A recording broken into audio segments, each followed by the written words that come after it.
accueil et intégration BSL? Oui, on appelle ça des BSL. Vous savez, ça c'est un gros débat parce que lorsqu'on a été créé il y a plus de 30 ans, on est à la 31e année d'existence chez Accueil et Intégration BSL. Sur les lettres patentes officielles de création c'était marqué BSL, mais vraiment BSL, pas Barcelone.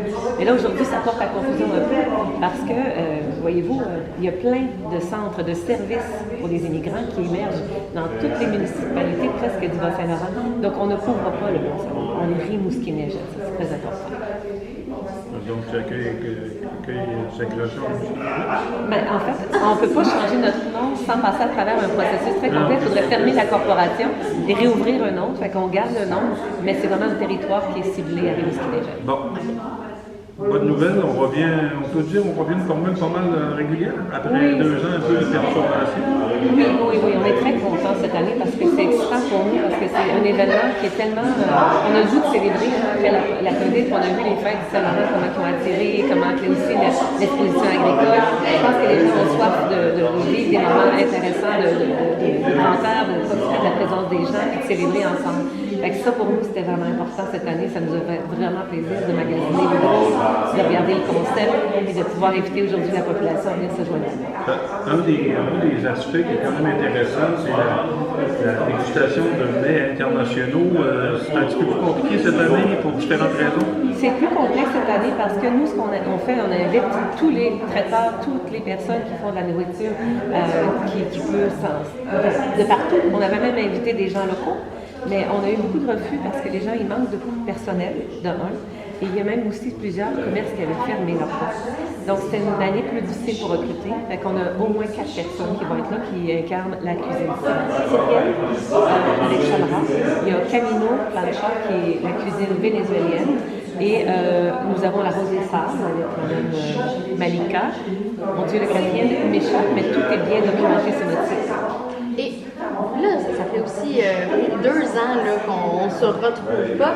À quel point est-ce que c'est encore plus important de célébrer la diversité dans un contexte où on a tous été chacun de notre part pendant longtemps? C'est fondamental parce qu'en plus, en ce moment, à Rimouski, on vit vraiment une conjonction où est-ce qu'on a énormément de personnes qui arrivent d'ailleurs. D'une part, pour les maisons d'établissement scolaire, on a plusieurs qui attirent l'international. On a des manques de main-d'œuvre, donc on a vraiment beaucoup aussi de gens parfois. Tu sais, aujourd'hui, on voit beaucoup, plusieurs propriétaires d'entreprises vont aller recruter à l'extérieur. Fait que pour moi, ça, c'est fondamental de dire, écoutez, là, le visage démographique de Rimouski est en évolution à vitesse grand V en ce moment. Donc, à mon sens, c'est encore plus important de se rejoindre et de pouvoir célébrer ensemble cette diversité. Là, vous avez un message à lancer pour ceux et celles qui veulent parrainer. Ben, en fait, nous, ce qui est important, c'est on aime beaucoup sentir la population derrière nous. Elle nous soutient beaucoup. Puis une des façons de nous soutenir concrètement aussi, ça serait de devenir membre chez Accueil Intégration. On a sur notre site web toute l'information qu'on peut faire en ligne pour devenir membre. C'est que 10 $ par année pour être membre chez Accueil Intégration. Puis aussi, on a toujours besoin de bénévoles, et de bénévoles même en termes de jumelage. Là, le jumelage, c'est un programme où est-ce qu'on veut lier des liens d'amitié avec des gens qui sont ici depuis un certain temps à Rimouski et des personnes qui sont nouvellement arrivées pour justement les aider dans leurs intégrations. On sait que fondamentalement, s'il n'y a pas d'intégration sociale, les gens ils vont pas rester. Là. Il faut vraiment travailler cet élément-là pour être heureux dans notre nouveau milieu. Donc pour nous, ce programme-là est fondamental. Fait que oui, on cherche des jumelés locaux. C'est quoi que ça demande comme, en termes d'implication pour une personne qui voudrait avoir un jumelage? Ben, en fait, au niveau du jumelage, c'est sûr qu'on a des programmes officiels, mais on a aussi de l'officieux. Là. Donc, en ce moment, on a un programme qu'on est en train de remonter parce qu'on a maintenant une ressource et demie par semaine à consacrer. Avant, on avait juste une demi-ressource qui pouvait s'occuper du jumelage. Donc, on a plus de ressources. Et là, ce qui est important de comprendre, c'est qu'on va... Sur le site internet de AIBSL, il va y avoir l'information sur les rencontres qu'on a d'informations sur les jumelages qui arrivent en septembre. Les gens, ça ne demande rien. Ils viennent participer à la rencontre d'information. On leur explique en général le programme. Et là, ils peuvent être ils peuvent être des visiteurs lors des activités. Ils peuvent prendre part au jumelage. Ils peuvent magasiner pendant un certain temps. Quand on accepte un jumelage et qu'on crée un lien d'amitié avec quelqu'un, là, c'est un programme qui est 6 mois à 1 an, qu'on demande d'investissement de temps parce que là, il y a vraiment une création de lien profonde. Puis nous, on fait de l'encadrement, de la formation à travers ça sur les liens interculturels, les chocs culturels, les préjugés, les stéréotypes qu'on peut véhiculer. C'est ça.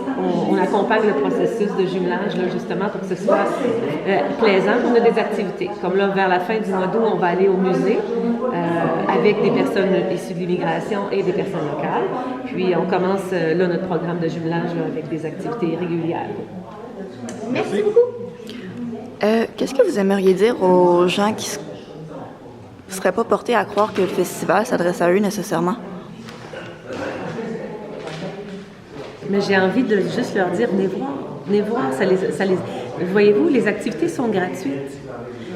Que ce soit le vendredi, que ce soit le samedi, il y a juste la nourriture des restaurateurs que les gens vont devoir débourser, mais le reste, tout est gratuit. Fait que venez faire un tour, venez vous baigner dans cette ambiance-là qu'on souhaite festive et inclusive.